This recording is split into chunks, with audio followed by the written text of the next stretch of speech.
2020, I spent 20K on making cargos. When they were delivered, they were all too small. And then that was like, half of my money. That was like half of my money. Yeah. So at that moment in time, I remember sitting in my bedroom, like, I always have a belief that whenever something's going bad, there's just gonna be another good moment. Like I never like let it like get me down. Sometimes you have a good drop, sometimes you have a drop that didn't perform how you wanted it to. But back then, that happened, I thought it was the end of the world. But could I have imagined that I'd have a warehouse like this with flipping 30 odd staff shipping stuff? Like back then, probably not. In those moments there, like they teach you a lesson and you need those. Like you could be flying, and if nothing's going wrong, it's just like something could blindside you. But sometimes you just need them little things to like knock you down just a little bit. Yo, I just want to say that this video is powered by DistroKid. Let's get it.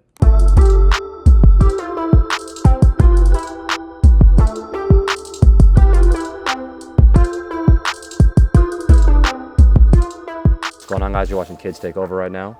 Chilling in the UK, my second time here, and I'm in a really special spot right now with my guy Clint419. What's up? What are you saying, my guy? Come on. Man, thank you for allowing me into like your creative space. Yeah. You know? I wouldn't say this is my creative space. Really? This is not where this is just where, I guess, the stock is. It's a bit of everything, but yeah, this is like our distribution center. So obviously, like, it's us, we own it, and I own it. We just ship everything out of here. Yeah. Worldwide, wherever you are in the world, London, New York. What country, where are you from? I'm from Vancouver, Canada. Okay. You ship there too, right? Yeah, sometimes. Customs probably crazy there too, but. I don't know about the customs to Canada, you know? Yeah. It might be crazy, I don't know. Well, no, I appreciate it, because to me it's like really surreal seeing something like this, because like you said, you own it, you know? And like, I read up a bit on your background, and I think I want to dive deeper, because I think obviously you're an entrepreneur right now, but in my opinion, you can sense when someone's an entrepreneur, like just by the way they are as like a kid, you know? Okay. Like what's like the earliest flashes you think of you having like an entrepreneurial mindset, whether you be in school or whatever it is? Selling Mentos in the playground. Literally, that was like my hustle. I remember I wanted a PS Vita. So not the PSP, I wanted the PS Vita. You know when Sony tried to bounce back, but it didn't really work. But it looked cool though when it came out, yeah. It was sick, but yeah, it just didn't like connect like culturally and just commercially like the PSP did. And then I remember selling Mentos for like, I don't know, 3 or 4 months. It was slow. Everyone else sold cookies from Sainsbury's, but I was like, I need to differentiate myself like from the outset, you know what I'm saying? And then my mum, I remember she used to like have Mentos in her bag all the time. I remember I used to just take them first. And then she'd be like, why you keep asking me for Mentos? And I was like, I'm selling them in the playground, innit? So I can, and she was like, all right, cool, safe. But then she was like, all right, you need to just start going Poundland and buying your own stock. Yeah. So from then, after school, I go to this place called Ealing Broadway, Poundland. I'll go there, I'll grab the Mentos, my re-up. The next day I'll be in the playground, and I had my customers that were repeat customers. So it's like, I knew like that day, I know I'm definitely making, it was weird because I look at them sometimes and I'll be like, you could just go to the store and buy this, but you're in the playground buying it for me. So it's a convenience, you know? It is. So yeah, that was like my first venture into what do you say? Entrepreneurism? Yeah, that's it. And yeah, I remember I saved up £200 to buy the PS Vita. Then I didn't have enough to buy a game or the SD card, so yeah, that was. You had to sell more Mentos, you know? Yeah, I think I got like one game, and then I was like, this is long, man. Yeah. So this is long. But it's more so the journey of how you got the PS Vita, you know? Yeah, no, 100%. Like I'll never not remember that. I remember like looking under my bed in my shoebox and thinking, yeah, like I've got like £120, I got £140, and just building up, and it felt like so much money, like to me. So it's just like, Nah, that's mad cool, bro. I know that you obviously have like a real love for clothes right now, but what do you think was like your first flash of you just loving clothes? Because I know you worked at Topshop at a certain point, you know? Yeah, I wouldn't say I was like a clothes like lover like that. I'd say I was more into sneakers and shoes and trainers and that. Like, I was a sneakerhead, innit? Like, I just used to spend my money on shoes. Like that was literally it. So it's funny, like saving up for shoes as well, going Foot Locker, buying the shoes. But then now it's like I saw, I mean, my own shoes, you know what I'm saying? So that's like a surreal feeling. Yeah. Definitely. What was like your grail pair of shoes back in the day that you can just flex on people and just be like, I had these? Ooh. You know what? When you like grow up in the inner city, it's like you don't really like go, I didn't really go to like Soho and that. So I didn't really know about all of like the tier 0 trainers, like the ones that you only get at certain kind of stores, like that was super hot. Like for me, it was just like the ones I used to see in Foot Locker and that. Air Max 1s was definitely my first shoe purchase by myself. Yeah. I remember they were red, black and white. They're on my Instagram. Like, right. That's my first picture. I kept that there. Just, it's so weird how like that was like my first picture, and then when I had my own shoe coming out, it was like I could just reference. I always go back to that. Yeah. I posted that picture exactly 10 years later. Wow. So that was like a nice moment. But that was the first shoe I bought for myself. I wouldn't say it was a grail, but to me it just signified a step into independence, you know? Definitely. But I'm a firm believer in my life that I think like disaster is like a key to like success, in my opinion. You need to go through one disaster. No, hundo. Could you run me through like the moments that led up to Corteiz really starting? Because I saw somewhere that there was like a, like kind of went through like a bit of a disaster at a certain point, right? Yeah, I remember in like late 2017, my grandma passed away. Rest in peace to her. And then I remember we went to her funeral like early 2018, but then when we came back from her funeral, there was like an eviction notice on our door. Literally, like, imagine coming back from the airport and there's an eviction notice on the door. I'm just like, rah.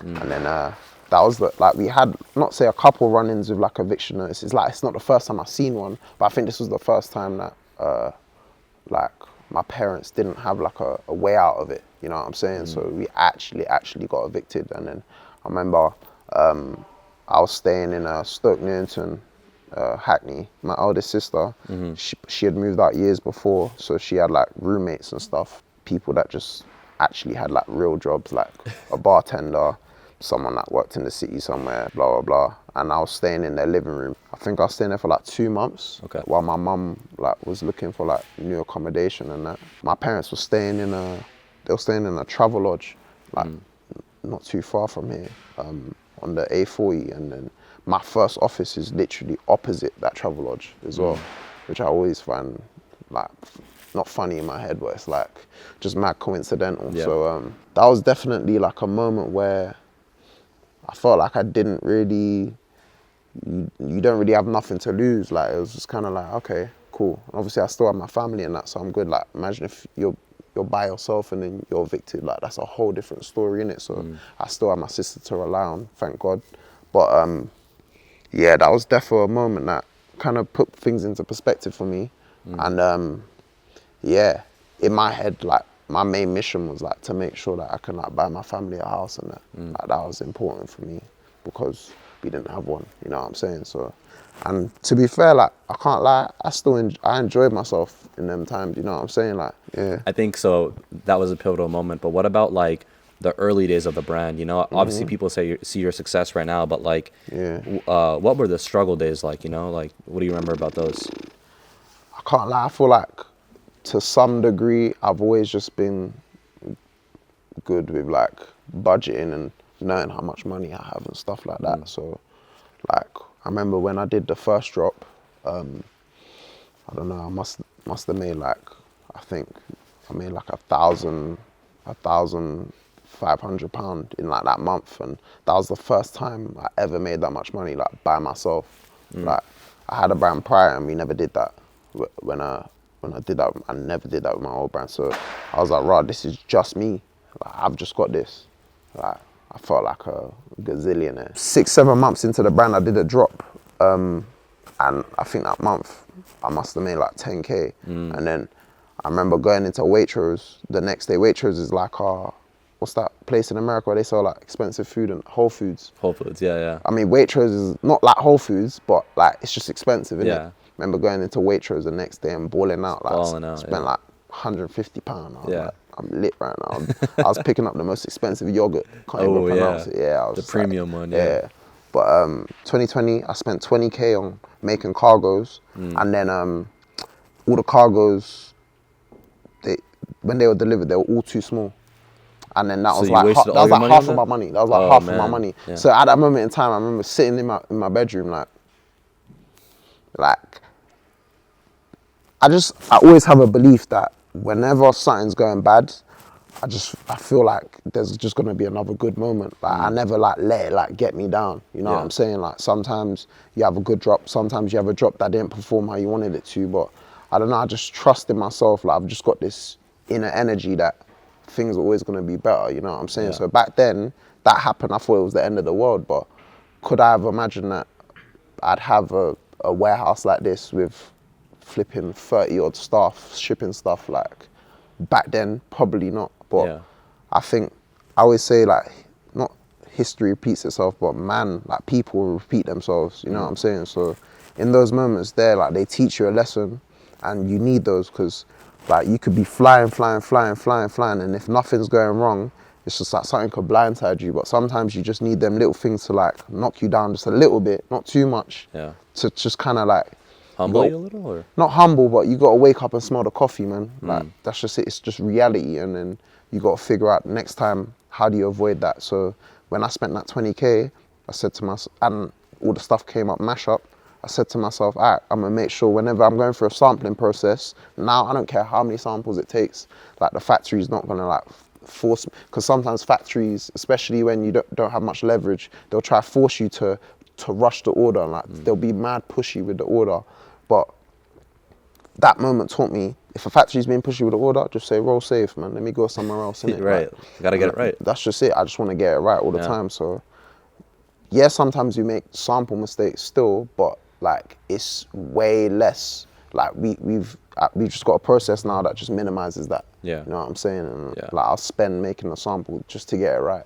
And if it's not right, then you move on. But yeah, I don't really like not finishing a product though. Right. If a sample don't come out, I want to do it until the sample is like up to the standard, and then you make the bulk, and then it's like, well, I never like giving up on a product. Yeah. Because we wouldn't have started it in the first place if I don't fuck with it. I think that's a really big luxury to have right now, because you could never imagine back in the day that you're just, oh, let me get the sample right, like, and you keep on iterating. You know, that costs a lot of money, but I mean, it does cost money in the beginning, but then all the money that I would make will go back into the brand back then. Whenever I like see videos of people with brands, not say complaining about samples and that, and I'm like, bro, like you're wearing designer clothes as well. Yeah. So it's just like, it's a trade-off. Yeah. Pick what you want, bro. Yeah. Like, you know what I'm saying? Like if you're gonna go Balenciaga or some shit like that, your earnings and that, don't be complaining about making samples and that, bro. Make the fucking sample. Like, but yeah. Fair. I mean, I think once your brand did take off, I'm curious because I think a lot of people might find this valuable. Yeah. What do you think were the most important roles to fill on your team? Like, okay, you're gonna do that, you're gonna do that, I'm gonna do this. Wow. Hey, it's hard to find good people in it, and it was kind of people I knew, and then some people just kind of had to step up to the plate. If some people can't, then you have to move on, you know what I'm saying? So I think obviously like having a logistics manager, having a warehouse manager, having someone to do like customer service. I remember like I was just neglecting customer service in like 2018, 2019, 2020, like the customer service was like me. Like you know if someone got something wrong with the order, it would be you. It'll be on email. Yeah. And they'll say something, and then I'll just like, they're like, oh, we got the wrong thing. And I'll be like, no, you didn't, I packed it. You know? Yeah, my other sister, she was like, Clint, like you need customer service, blah, blah, blah. I remember she brought her friend in to like do the customer service. And then that just extended to someone else. And then now we got like 6 girls who do customer service. Yeah. They come in every single day. They do customer service. They make sure the stuff gets replied to within 48 hours. Right. If a customer messages me on IG, I send it in the group chat, like reply to this email. Right. Like that, you know what I'm saying? So customer service is mad important, and like you can't neglect it. That for me, that's the most important thing. It's like, imagine if you had a shop, yeah, you had like a a butcher's, like like people in the community go there. But imagine if like you're not receptive to your customer there, and that's how you kind of have to feel like that person is in front of you, talking to you. Right. How would you rather talk to than that an person? email, yeah. Rather than an email, like it's a real person. You know what I'm saying? And they're spending money, so you owe them that. Right. To some degree. Yeah. I know we're talking a lot about the past. To me, it's just, I think that's the most inspiring part. I do want to ask, like, did you ever face a lot of rejection coming up when you're owning your brand, you know? Because I feel like every brand owner kind of goes through that. Every musician goes through that. When you say rejection, how do you mean? Like from other people, from who? I guess, for example, you could say it in my scenario, like when I was coming up, there was like a lot of people I wanted to interview that just straight up told me no, or they ignored me, or like... Yeah. You know what I mean? But I mean, for you, like, did you ever get ignored? Were you trying to work with someone and they just weren't having it? Like, yo, what's up, y'all? Hope I did not scare you. But so you know, KTO represents putting on for the next generation of artists. But you know, in order to really make it as an independent artist, you absolutely must have a reliable distributor. And so I'm gonna give you guys my recommendation, and that is DistroKid. It's no surprise really that a lot of the artists you've seen us interview on this channel probably started their careers on DistroKid. And I think it's super vital for not only being in control of your music, but also 100% of your earnings. Because I know DistroKid gives you unlimited uploads, and it makes it super, super easy to just get your music on all the platforms, Spotify, Apple Music, etc. And really, you just pay a yearly fee. So if you guys are serious about, you know, actually getting your music out there and also building a fan base, I am gonna put a link in the description for you guys so that you guys can start using DistroKid. But yeah. You know, I think Corteiz is like a unique situation because the Nike collab in 2023 was our first collaboration. Before that, we didn't do any collabs. So that was 5 years with no collabs. And I never really like spoke to people. really? Okay. Like, I still don't. It's bad sometimes because customers will be like, oh, why don't you collab with this? I don't even know no one from there. Yeah. You know what I'm saying? And I was just so hard-headed, which I still am on, like collaborating with the right people. So when you say facing rejection, I was never really going out there and seeking approval to do something from someone. You know what I'm saying? Like, so you weren't going to people being like, yo, could you wear this for my, and I'm talking about the early days, like. Oh, I mean, nah, even back then, I didn't even like give people stuff for free. Like, Yeah. I just was always like, there has to be some kind of exchange, whether that's monetary or thing. Yeah. For artists that I knew hit me up for a video, like, depending on how I'm feeling, I'm gonna be like, yeah, just wear in the video, calm, bro, have that. Right. Or I'll be like, yeah, run me the bread. It was either or, depending on how I'm feeling in it. So, but like, it was never, I'm gonna like, not say beg it, but like, I just never wanted to feel like I was begging it, so I just never did it. Yeah. And for some people, they might feel like that can hinder your business, but for me, it's like, either way, I'm gonna get to where I'm gonna get to. Yeah.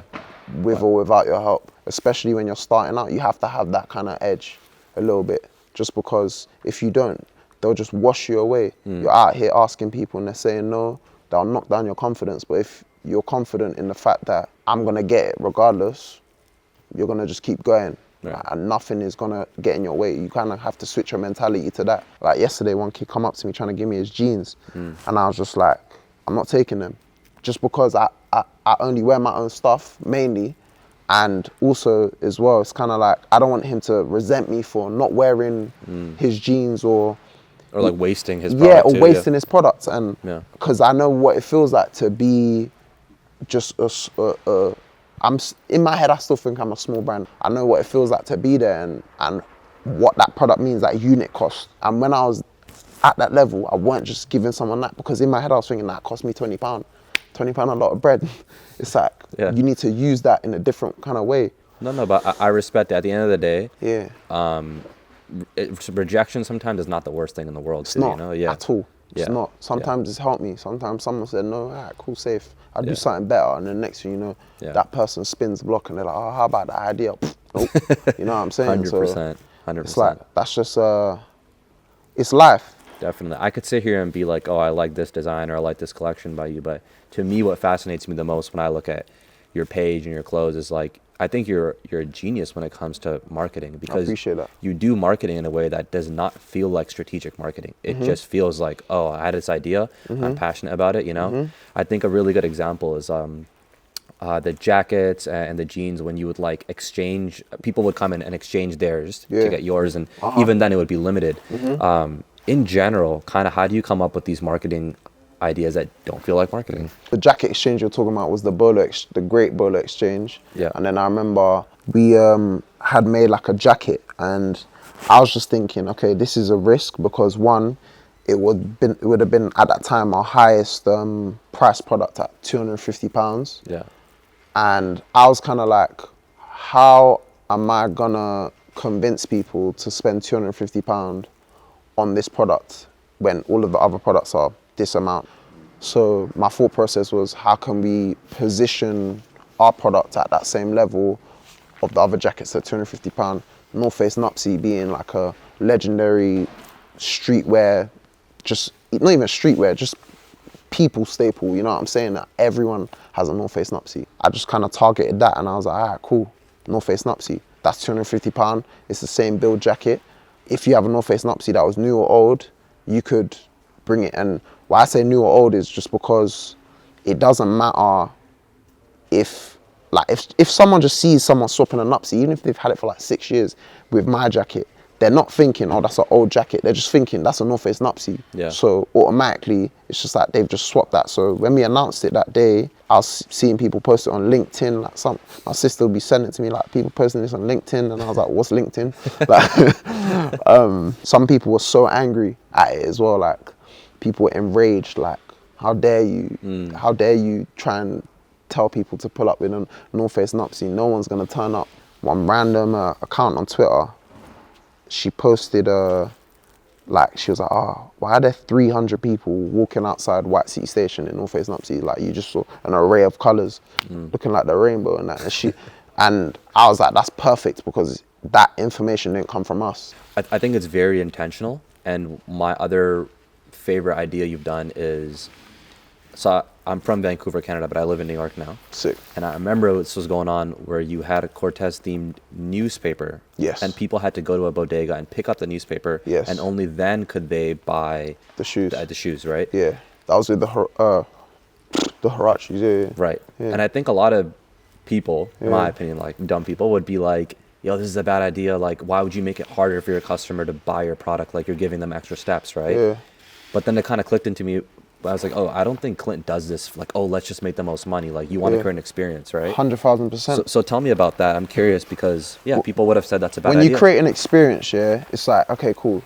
There could be a situation, you say, drop the pop-up location, and then it's just an A to B thing. But it's like, you make someone kind of, they might have to go here, they might have to go there, and then they can get it. But I don't know. I feel like they're just going to remember that day way more than they normally would. And not every brand can do it. Yeah. I just feel like Corteiz, we've kind of built a reputation where we would do something like that. Mm-hmm. If another brand kind of try to do it, it's like they can try, but if it don't work, then it don't work, innit? And in that newspaper, like that, there was actual pages in there where there was excerpts from my Instagram questionnaires from over like the last 5 years. It's like there was actually stuff in there that you could read. Like there was material that we put in there and pictures and stuff like that. So it was still like a souvenir of that day. I like it when you go on eBay and you can find like a niche, supreme thing from somewhere, or like an old Bape thing from somewhere when Nigo was at Bape or something like that. That just meant something to those people at that time, and then it's gonna mean something to someone 10, 15 years later. Right. I just feel like for me that's important, innit? Yeah. You know what People I'm saying? will remember. Yeah. I always go back to this one Tyler the Creator clip. He did this like interview live, and he was pretty much saying you have to promote your stuff because there's no way that you, as an artist, make a song, you know, like ideate it, record it, mix it, put out the rollout and everything, and then you like post it on your IG story like 2 times, right? Yeah. I thought about that and I wanted to ask you, like, do you ever think that it gets to a point where it's like you're promoting ever too much? Do you think that's ever even possible? No. You know what I'm saying? Like, you pulled up here in another jacket and some other shoes, and I said, we're not doing this interview unless you're wearing my jacket and my shoes. So I think you should just promote at every opportunity because you have to rely on yourself. I've never used like sponsored ads. I've never paid someone to wear something, you know? I'm thankful that I don't have to, you know? because obviously the way the game is now, it's like, it's you versus the algorithm. So you have to kind of do certain things, and I just always just been hard-headed in a way where I don't want to have to do that stuff. I think it's just important to maintain a organic vibe and energy to the brand and connect with the people. So to do that, you have to constantly promote. Like, I'm not ashamed to promote. Like, I could put on my story, my manager will probably say I'm not allowed to talk numbers and stuff like that, but I could put on my story that, yeah, go buy these boxers for £20. And bro, like, honestly, some kids will message me like, no one's buying these bullshit boxes, blah, blah, this, that, and the other. But these times I just made like 4 times what their dad makes in 1 year. Like, and their dad's probably a doctor. Right. You know what I'm saying? So it's like, I'm always gonna promote because with my platform, it means it moves stuff. You know what I'm saying? So I can never be ashamed to do that. And but for the kid who's watching this, let's say maybe he's an artist or maybe he makes clothes, but he's at like a beginner stage. Like, you think even for them, keep promoting? I feel like I'm nobody. So I am in this whole world that's flipping 6 billion. But I'm no one, so I don't care like in that sense. And I feel like a lot of people care. Really and truly, it's like they care what other people think. They don't want other people to think they're desperate. That's why they're not promoting themselves. It's like, I don't want to give off a vibe of desperation, but then it's like, if that vibe of desperation can get you a Ferrari or buy your mama a house or something like that, why would you not want to do that? Like, do you think you're too cool? Do you you think like you're a certain kind of mysterious artist who only wears black, who shouldn't promote? When those artists were younger, they will promote themselves. Right. It's like when you get to that certain point when the compound interest of your career has built up to a level where you can just send out ambiguous tweet and then people are gonna go crazy. But you're not gonna get there like if you're not promoting yourself in the beginning. Like, you have to earn that. And all those artists that did that was the years of they had to, they were earning it. Then it's just like, cool, they've earned the right to put out an ambiguous tweet that's gonna promote that album. But you haven't done nothing. You ain't done enough shows. You ain't done enough this. You ain't done enough that. So, like, who are you really? Right. I do want to say one thing I really respect about you is you don't like take shit from anybody, you know? And I say this because even if the internet is at your neck, you know, like I remember when you put out that challenge for people to design a drop and you'd give them money. Yeah. I just saw my whole feed was just like, oh, why is Clint doing this, blah, blah, blah, blah. And, you know, you're the type of person to just like laugh it off and be like, all right, cool, I'm going to drop a collection like the next week and fuck you, you know? So tell me about that when that whole thing was going on. I posted a picture on Twitter, like a dump of my next drop that I was doing. And I was promoting the product. And then one guy was just saying, I forgot what he said particularly, but he was just like, this ain't good, the designs are crap. It was like 1 a.m. Yeah. Shouldn't have been on my phone. I should have had my hour before sleep. Yeah. And then I think I was just like, man, fuck it. Like, I'm gonna reply to this guy. Like I always say, like, you shouldn't be arguing on Twitter. That's just thing. But I knew what I was doing there. Like, I was just like, let me just reply to him and challenge him. Why not? People always react to that kind of controversy in it. So I said, yeah, look, I'll give if you know so much about this, I'll give you $5,000. Design something, design a collection, because you're in the comments talking. So welcome to the arena. Let's go. He replied like 20 minutes. I had gone to sleep after I sent that message. And then he replied and said, I thought better of you, blah, blah, blah. And I was just like, bro, some Titanic sadness shit. Like, I was just like, bro. I thought better of you. Bro, open your laptop, man. Yeah. But yeah, so then I was just like, all right, cool. Let's let the people just do it. So if you look, you could look at it in 2 different ways, innit? One guy, he designed something and it got like 1.7 million impressions. And then, and like 7,000 like likes and that. And I was looking at it like that same kid had never even posted his designs on Twitter before. Right. He didn't even post on Twitter. That was the first time he put. And then people were like, that was the first time I've ever seen people care about graphic design on Twitter. Yeah. Or just design, right. Like just the general public. Let's forget about like just the general public. It was just like a public conversation, but that's because there was money involved, and it was like it stemmed from an organic situation of someone criticizing me. So for me, when people are just waffling and talking and that, it is what it is, isn't it? People are always gonna talk. people always gonna waffle. Are you gonna listen to that? No, like when Cristiano Ronaldo was on the pitch, how many people were shouting at him, fuck you, your shit, blah, Messi better, like blah, blah, blah. You just have to ignore it. Right. I think if you let it consume you, that's when you let it consume you, that's when they're controlling you. And right. I don't know, right. You just can't let people control you. Yeah, it was interesting to see that all unfold. I also read somewhere that like you hate resellers so much that you even like canceled orders for some people. It's a love-hate relationship. I think resellers are just part of the ecosystem of what streetwear is. Yeah. And yeah, early on when it's like, if I have like 100 customers and then 100 customers buy like 100 joggers, but then there might have been like 150 people that wanted it, and then them 50 people missed out, but then there was like 30 people and then 100 people that bought it just to resell, and then they took that opportunity away from someone else. When the brand was small, like I looked at it like, okay, cool, now that person has had to pay 150 or 200 for the joggers, and they can't give me that extra £100 that they spent on the joggers because they gave it to you. So I'm like, okay, that's how I looked at it. I genuinely looked at it like I was at war with them. Like you're taking money from them, and they can't then spend more that they're money making a with business myself. Off your business. Yeah, they take it. Yeah. So, and obviously that's when the brand was small. Yeah. Now I look at it in a different way. It's just like I'm a bit more mature in my thought process about resellers and fakes and all of that stuff. Like, it's literally just, look, when you go out and you see the grass and the greenery and that, you're gonna see some worms, you're gonna see some this, there's different microorganisms, and that's just what lives in the streetwear world, you know what I'm saying? So, yeah, you could say I used to hate them, 100%. I wouldn't say I love them now, but do I hate them? It is what it is, isn't it? Right. If you're gonna get your money and feed your family, shit. Right. I do want to shift over to music for a sec, though, because I do know that you're very involved with that. Okay.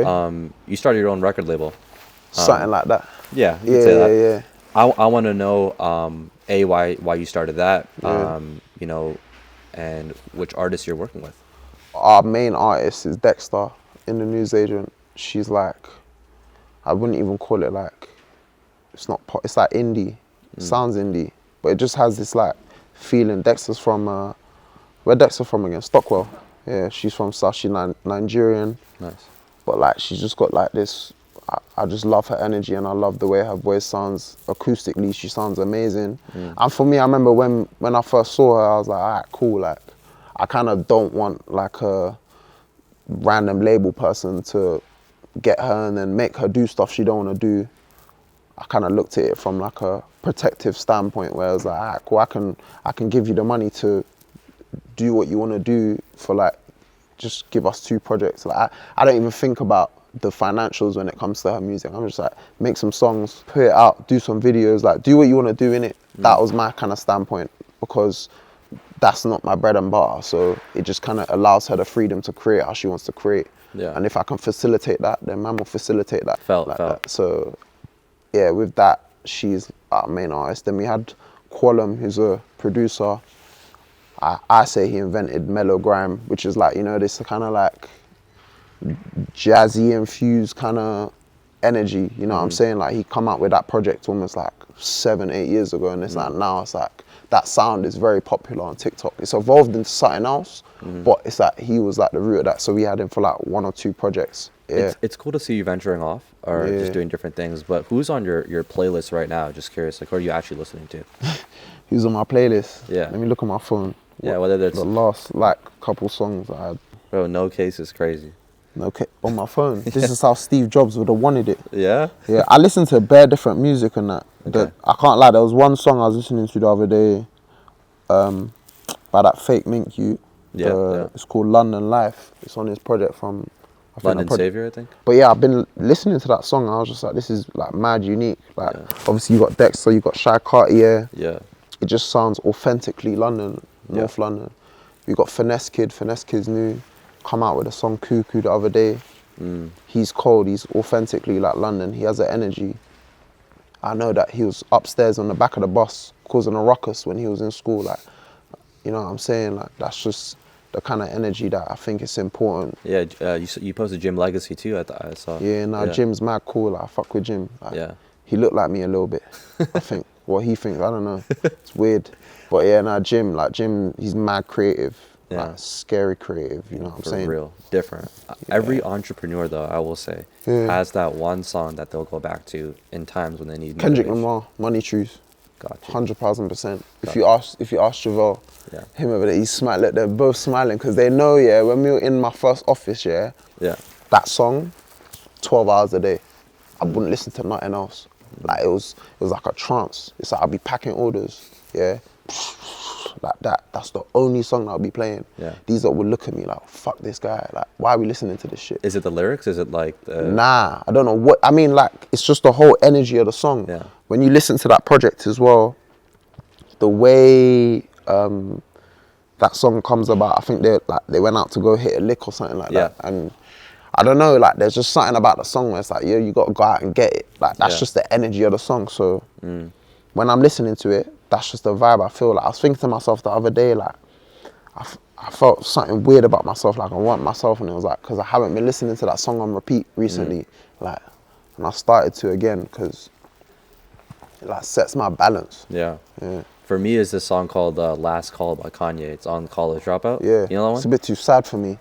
It's sad in a good way, though, because it's about him, like, getting evicted and like, people not taking him seriously, like, Fair. I think, you know? Fair, yeah. It's motivational in a different way. It is, hundo. Hey, man, I appreciate all the advice. I think overall the big reason I wanted to interview you was because, like, you know, you'll interview people sometimes and they'll have good music and stuff, but I love speaking to entrepreneurs because I think you could learn so much. Just like you're talking about with how you saw Virgil videos, like, I want kids to look at this and be like, I don't, like, school is important too, but, you know, sometimes, like, this shit is school too, you know? Yeah, nah, hundo, man. So, shit. but I do want to say, while I'm here in London, you know, I don't come here that often. Do you still have this, bro? What, the denim set? Do we have that denim set, bro? That denim thing there. Have you got that in it? I think maybe. Yeah. I will buy this off you today. Calm, bro. I got you, bro. I need this, bro. I like that. I like you said bye. Yeah, but I got to support, bro. Hey, man, I appreciate it so guy, much, man. This is Clint. You guys are watching Kids Take Over. Come on. Yo, what up, guys? Thank you so much for watching that Clint419 interview. This marks 2 out of 6 interviews from our KTO in London series. And the next one is coming right up, bro. Like, literally this week. We got the 3rd one coming, and you guys are going to mess with that one too, man. I feel like we're on a crazy run. So if you enjoyed this, please do click like on the video, comment your thoughts. The first day I'll be reading every single comment, and I try to respond to as many as I can. And yeah, I hope you enjoyed this, guys.